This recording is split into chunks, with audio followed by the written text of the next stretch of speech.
ici je dois tracer un triangle LMN tel que le côté ML mesure 4 cm, donc j'ai un côté qui mesure 4 cm, un autre qui mesure 6 cm, et un angle, l'angle en M de 81 cm. Donc si c'est ici, mon angle en M qui mesure 81 cm, ça veut dire que ici j'ai M.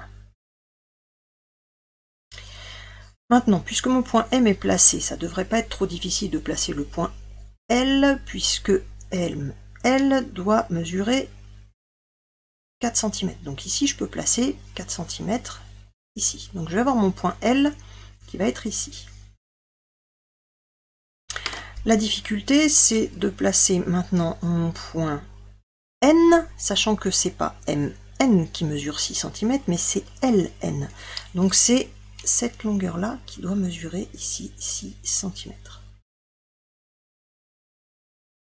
Voilà, donc là j'aurai obtenu mon triangle. Donc en fait je vois qu'il va falloir que je commence par placer M et L.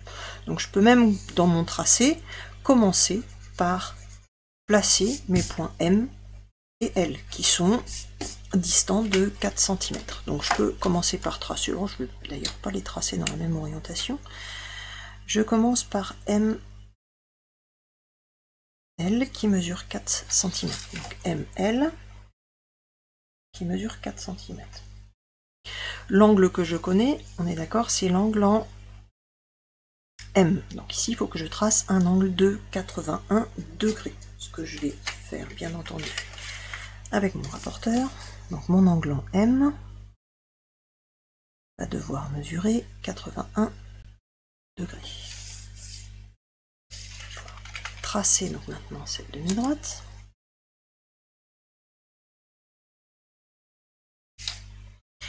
Donc maintenant je sais que mon point N il est quelque part sur cette demi-droite et qu'il doit être à 6 cm de L, c'est-à-dire à 6 cm ici de mon point L. Donc je vois que mon point L ici il est fixe et que ici pour pouvoir tracer mon dernier point, je vois que ce point là ici décrit un arc de cercle, donc pour pouvoir avoir cette distance là, en fait il va falloir que j'utilise mon compas pour reporter cette distance de 6 cm. Donc je vais prendre ma distance de 6 cm.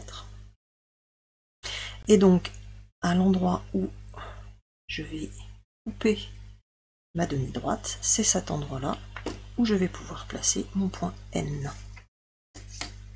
Et il ne me reste plus qu'à terminer ma figure. Voilà, en joignant L et N.